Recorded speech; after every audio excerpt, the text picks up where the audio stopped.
Saya Ayun Sundari. Kami semua orang Islam, tetapi orang tua kami menyekolahkan di SD Kanisius karena orang tua kami percaya SD Kanisius itu paling bagus sekolahnya. Jadi kalian ada di sekolah-sekolah yang bagus. Mudah-mudahan kalian bisa belajar dengan baik dan nanti bisa tercapai semua cita-cita kalian.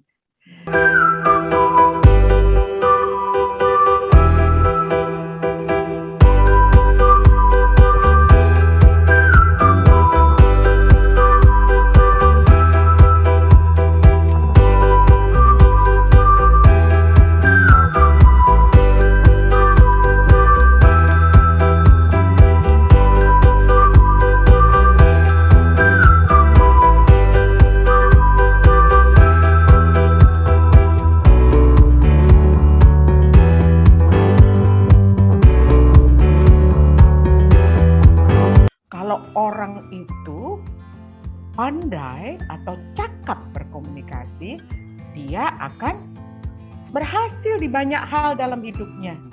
Jadi bukan cuma anak yang mesti belajar berbicara dengan sopan dan baik dengan orang tua, tetapi bapak dan ibu waktu bicara sama si anak juga perlu bisa komunikasi dengan baik. Jadi komunikasi itu semua orang perlu. Bukan cuma anak ke bapak ibunya, tetapi juga bapak ibu kepada anaknya. Ya, perlu untuk bisa berkomunikasi bahkan ketika liburan dan jalan-jalan. Karena apa? Kalau saya liburan dan jalan-jalan, kan saya pergi ke negara baru kayak di Australia gitu. Saya nggak tahu bagaimana orang-orang di sana. Nah, saya mesti bisa berkomunikasi. Nomor satu apa? Harus bisa bahasanya dong. Kalau saya ke sana ya harus bisa, salah satu yang penting adalah kemampuan bahasa. Jadi harus bisa bicara dengan bahasa Inggris dengan baik, ya. Jadi kalian nanti kalau punya kesempatan itu perbaiki bahasa, karena bahasa itu kemampuan bahasa, terutama bahasa asing, bahasa sendiri juga itu akan membantu kalian berkomunikasi. Penting sekali. Kalau saya tidak bisa berkomunikasi dalam bahasa Inggris atau bahasa yang lain, saya tidak bisa keliling dunia dalam pekerjaan saya seperti sekarang. Ada bicara, ada pertanyaan? Saya Hugo. Yo Hugo, tanya apa meneh Hugo? Kalau mengetik dengan bahasa sama tidak? Maksudnya piye? Maksudnya gimana? Kalau mengetik sama bahasa, kalau bahasa kan bahasanya bisa halus. Kalau mengetik bisa dikira marah. Ya, makanya hati-hati. Kalau pakai, harus hati-hati. Kalau misalnya nih, kadang-kadang tuh kalian pakai chatting atau ngetik, kirim email, semuanya huruf kapital, huruf besar semua. Ya kan? Itu kan kadang-kadang nggak sadar tuh, Go. Nah, itu orang yang dari sebelah sana yang nerima, maksudnya apa ya pakai huruf besar semua? Marah kali ya? Nah, jadi hati-hati tuh menggunakan huruf besar saja harus hati-hati tuh. Karena huruf besar tuh artinya kalau di dalam komunikasi pakai HP atau pakai email itu artinya ingin didengar keras. Jadi kalau kalian memakai huruf besar itu juga kata-katanya dikiranya marah. Jadi penggunaan huruf besar aja mesti hati-hati. Tertulis itu lebih hati-hati nulisnya, bahasanya lebih halus. Bapak dan Ibu, apakah ada PR untuk besok? Kan pakai kata apakah tuh? Kalau kalian ngechat kan biasanya sama temen, ada PR nggak? Bener nggak Hugo? Tapi kalau email ke Bapak dan Ibu guru kan, apakah pakai bahasa yang bagus tuh, pakai bahasa yang pakai bahasa yang runtun bahasanya. Oh gitu Bu, terima kasih. Yo, makasih Hugo. Bagaimana mengetahui atau memahami audiensi atau siswa jika presentasi kita dipahami oleh mereka? Bagaimana Ibu caranya? Caranya kalau saya kan ngajar juga tuh ya. Biasanya saya pada akhir saya meminta apa yang disebut umpan balik, atau saya supaya dapat masukan ya. Kalau anak-anak paham gitu aja, Anda nggak akan ngerti lah. Biasanya pada akhir pertemuan saya akan mengulang pertanyaan dan saya secara acak saya meminta untuk menjelaskan ya. Oke, tadi jadi prinsip komunikasi yang baik apa? Bagaimana sih caranya berkomunikasi yang baik? Mungkin Anda bisa pilih 1, 2, 3, 4 anak. Jangan cuma anak yang pintar-pintar saja, tetapi anak yang mungkin di dalam Zoom itu selama ini tidak aktif, ya. Anda bisa ngetes tuh. Atau kemudian bisa dapat, oh kayaknya ini. Atau juga kadang-kadang ini pada akhir pertemuan saya berikan tugas. Misalnya, coba kamu tuliskan, saya kasih kesempatan. Coba kalian tuliskan dan saya minta mungkin siapa yang mau ngomong. Ya, tadi isinya apa sih Pak Guru tadi ngomong apa sih? Jadi Anda tidak akan bisa dapat apa benar-benar kecuali ada pertanyaan dari Anda untuk minta mereka menjelaskan kembali atau menyebutkan apa yang mereka pelajari gitu. Atau kasih game, ya tergantung gamenya apa untuk tahu bahwa oh mereka benar-benar paham. Ya, kadang-kadang hanya manggil mereka aja kok. Halo, kadang-kadang mereka nggak ada online kok. Bagaimana mereka paham? Karena sepertinya mereka online, tetapi mereka sebenarnya tidak hadir dalam arti yang sebenarnya, gitu loh. Nah, memang tugas kita sebagai guru menjadi lebih berat. Saya sebagai dosen juga berat sekali, karena kalau kita face to face itu akan bantu secara tatap muka itu lebih gampang buat guru, karena Anda ngelihat wajahnya anak aja Anda tahu, ya kan? Ini anak kayaknya bingung deh. Jadi dideketin, Anda bisa ngomong. Itu yang nggak tergantikan. Atau mungkin kalau bukan wajahnya, body language-nya, ya bahasa tubuhnya itu kayak nggak ngerti. Itu Anda bisa dengan serta-merta kira-kira menebak bahwa mungkin anak ini nggak nangkep. Ya, dan Anda mungkin akan perlu waktu untuk mencoba menjelaskan kembali, ataupun kalau tidak di kelas itu secara terpisah Anda bicara dengan si anak, ya, atau orang tuanya. Tetapi memang secara online ini berat sekali. Jadi mungkin harus ada ekstra dari orang tua guru untuk menyiapkan pertanyaan-pertanyaan untuk mengetes ya anaknya. Udah sampai di sini dulu. Jadi jangan dibulandangin segini banyak, mungkin satu poin pikiran berhenti. Oke, sampai di sini. Ayo di drill dulu. Ya, ditanya dulu. Paham baru bergerak ke berikutnya. Itu pun tentu masih banyak yang lolos. Karena memang ini medium baru buat kita dan beratnya di guru nih, ya, untuk memastikan itu, dan juga mungkin minta bantuan orang tua untuk mengecek. Jadi anak saya sekolah misalnya, ada satu topik penting yang disampaikan sekolah yang anak-anak saya harus dapat, tetapi gurunya tidak paham, gurunya tidak yakin anaknya dapat.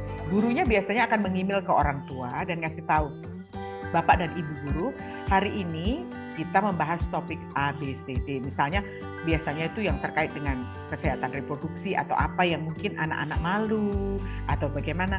Jadi mohon orang tua untuk mungkin berbicara dengan anak untuk tanya apakah mereka paham. Ya, oke Bu Ayah. Terima kasih Ibu ya, untuk pengetahuannya sebagai kami guru-guru juga bertambah. Yang selanjutnya, penanya ketiga, Sinta 1A. Ya, Sinta 1A silakan. Bu, bagaimana cara komunikasi dengan orang yang sedang marah?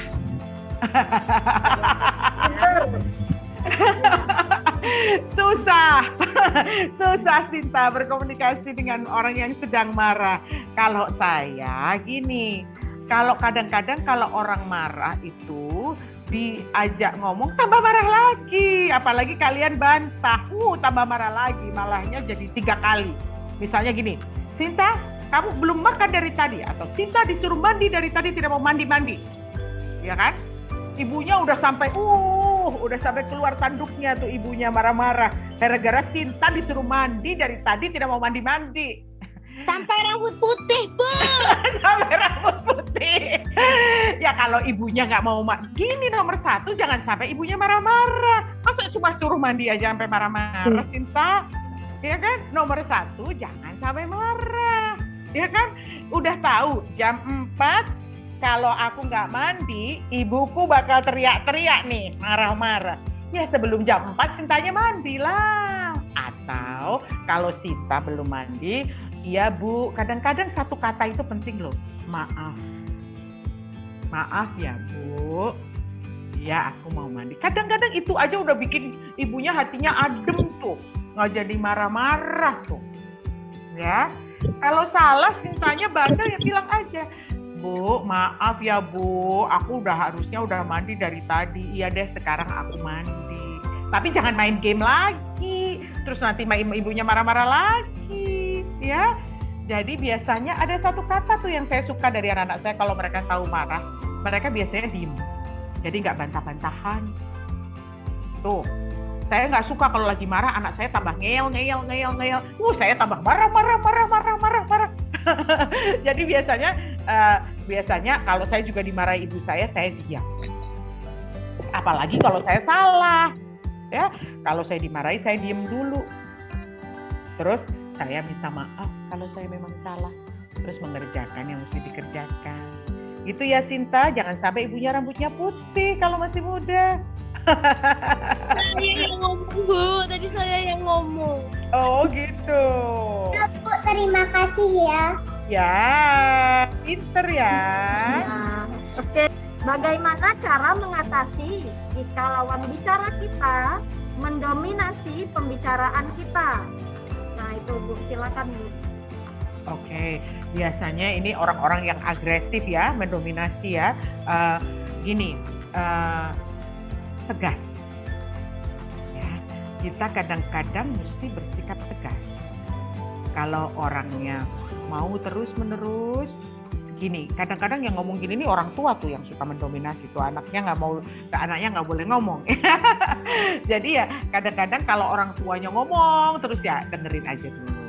Ya, nanti kalau sudah baru bicara, Bapak, Ibu, aku tuh sebenarnya mau ngomong gini loh. Ya, karena ini kan ngomongnya sama orang tua nih. Jangan orang tua masih ngomong, masih marah-marah, kamu bilang ngomong terus sih Bapak, nggak selesai misalnya. Padahal aku mau ngomong, wah tambah rame itu.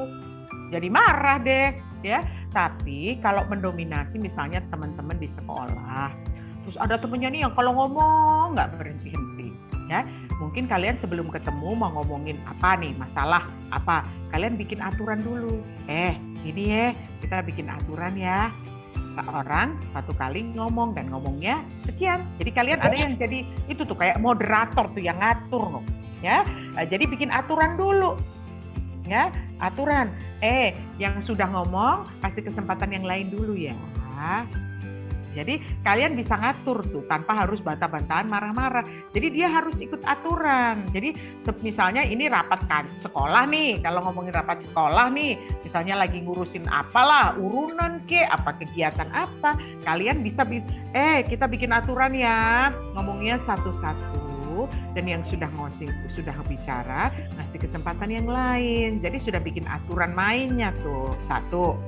Tapi kalau lagi bercanda sama teman, main-main, terus ada temennya yang ngomong, terus nggak berhenti-berhenti, ya tegas aja ngomong. Ngomongnya gantian dong. Belajar mendengar itu juga penting.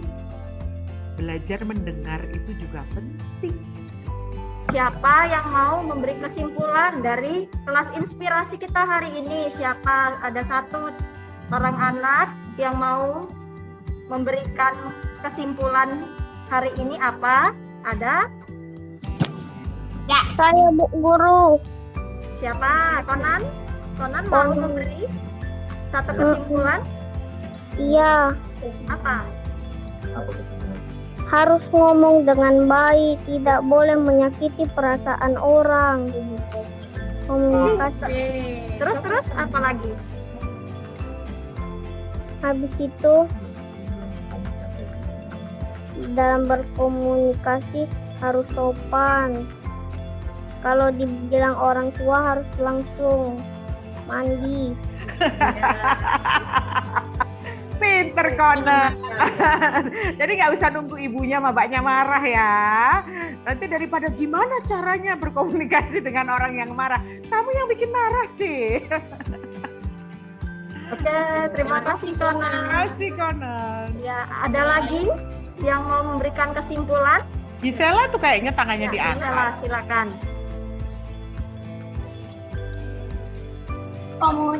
komunikasi itu penting.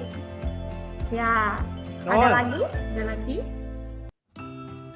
Terus Yang Gisela dapat tadi apa selain itu? Sukses itu belum tentu. sukses Tapi itu tetap belum harus- tentu, tapi tetap harus belajar. Iya dong, pinter. Harus ya, harus. Sudah berusaha aja belum tentu, apalagi tidak berusaha. Hanya kita yang bisa mengubah nasib kita, bukan?